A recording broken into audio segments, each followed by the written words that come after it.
இளைஞரணியின் சார்பாக திமுக 75 பாத விழாவை முன்னிட்டு அறிவு திருவிழாவை உள்ளூர் கோட்டத்திலே நடத்தியிருந்தோம்.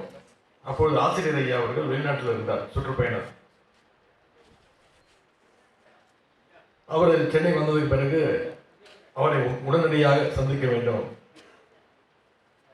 இளைஞரணியின் சார்பாக ஒரு புத்தகத்தை வெளியிட்டிருந்தோம்.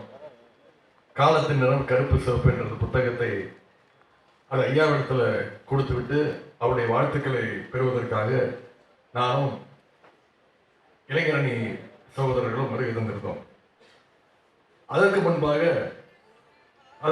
ஒரு 10 நாட்களுக்கு முன்பு முரசொலியிலே பாசறை பக்கத்தை தொடர்ந்து ஆசிரியரை படித்து வருகிறார், அதற்காக எங்களை பாராட்ட வேண்டும், எங்களுடைய குழுவை பாராட்ட வேண்டும் என்று அவர் ஆசைப்படுகின்றார் என்று தெரிந்தவுடன் இதைவிட மிகப்பெரிய பாராட்டு பாசறை பக்கத்திற்கு எங்கேருந்து கிடைக்க போறது என்று நானும் இளைஞரணி துணை செயலாளர்களும் அந்த பாசறை பக்க குழு அவங்களோடு சேர்ந்து வந்து ஆசிரியர்களை வந்து சந்தித்து அவருடைய வாழ்த்தை பெற்றுவிட்டு சென்றேன். இந்த கொள்கை உறவின் தொடர்ச்சியாகத்தான் இன்றைக்கு அந்த உரிமையோடு தான் இந்த மேடையிலே உங்கள் முன்பு நான் நின்று கொண்டிருக்கின்றேன். இந்த மேடையிலே துணை முதலமைச்சராக அல்ல, கழகத்துடைய இளைஞரணி செயலாளராக மட்டுமல்ல, அதை விட நான் பெருமையாக கருதுவது தந்தை பெரியாருடைய கொள்கை பேரனாக இன்றைக்கு நான்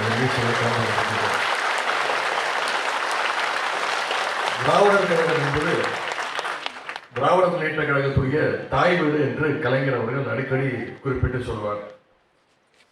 எல்லோருமே தாய் வீட்டிற்கு செல்லும் பொழுது மகிழ்ச்சியாக செல்வோம். குறிப்பா தாத்தா வீட்டிற்கு செல்லும் போது இன்னும் கூடுதல் மகிழ்ச்சியோடு செல்வோம். அப்படி என்னுடைய தாத்தா வீட்டிற்கு ஒரு பேரனாக நான் இங்கே வந்திருக்கின்றேன்.